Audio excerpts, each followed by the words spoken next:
예수님의 비유의 말씀입니다.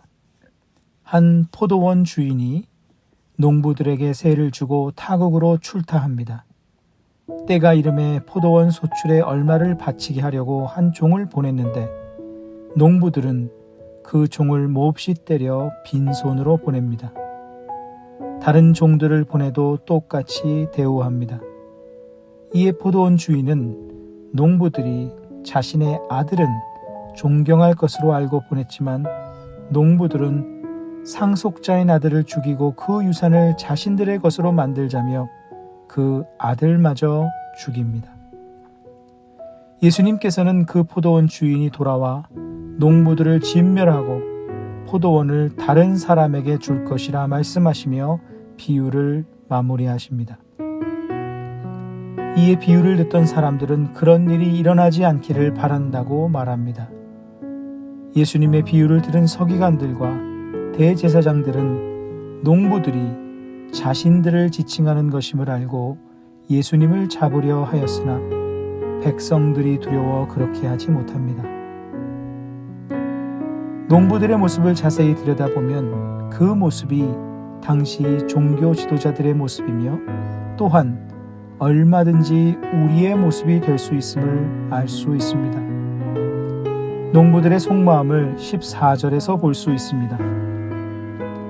농부들이 그를 보고 서로 의논하여 이르되 이는 상속자니 죽이고 그 유산을 우리의 것으로 만들자 하고, 농부들의 목적은 단 하나였습니다. 포도원 주인의 재산을 자신들의 것으로 만드는 일이었습니다. 그 유산을 우리의 것으로 만들자 라는 표현을 원어로 좀 더 정확하게 해석하면 그 유산을 우리의 것으로 변경시키자입니다. 포도원 주인에게 속한 것들을 자신들의 것으로 만들겠다는 마음입니다. 당시 종교 지도자들이 이 농부들처럼 행했습니다. 하나님의 것을 자신의 것으로 취하여 이 세상에서 부귀 영화를 누리는 삶을 목표로 살았습니다. 포도원 주인의 주권을 전혀 인정하지 않는 농부들처럼 자신들의 삶에서 하나님의 주권을 인정하지 않았습니다. 부와 명예와 권세와 영광을 자신들의 것으로 취하려 하였습니다. 비유에서의 농부들의 모습, 예수님 당시 종교 지도자들의 모습이 우리의 삶에서 보이지는 않는지 우리 자신을 살펴보아야 합니다. 하나님의 것을 내 것인 양 사용하며 내 삶에 대한 주권을 행사하려고 하지는 않는지, 나의 유익만을 위해 주님의 것을 사용하고 있지는 않은지 우리의 삶을 돌아보아야 합니다. 우리에게 있는 모든 것은 모두 하나님께서 우리에게 맡기신 것입니다. 포도원처럼 말입니다. 물질도 시간도 에너지도 모두 하나님께서 맡기신 것입니다. 하나님께서는 포도원 주인처럼 우리의 삶에서 소출 얼마를 요구하실 때가 있습니다. 삶의 열매입니다.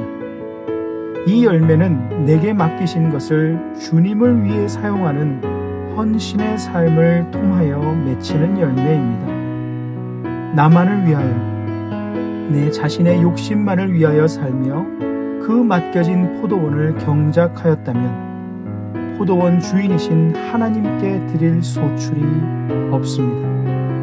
그러나 내게 주신 시간과 에너지와 물질 등을 주님을 위하여 사용하기 시작할 때 우리의 삶에 열매가 생기기 시작할 것입니다. 신앙생활은 내게 주신 삶이 모두 주님의 것임을 알아가고 인정하고 주님을 위해 사용해가는 여정과 같습니다. 시간이 흐르고 세월이 흐를수록 내 삶이 내 것이 아닌 주님의 것임을 깨달아가고 주님께 감사하게 됩니다. 그리고 그 감사를 마음과 몸으로 표현하는 것이 섬김이요 헌신이며 주님을 위한 삶입니다. 나의 즐거움만을 추구하던 삶에서 주님의 기쁨을 추구하는 삶으로 변화되어 가는 것이 신앙의 성숙이요 성화의 과정입니다.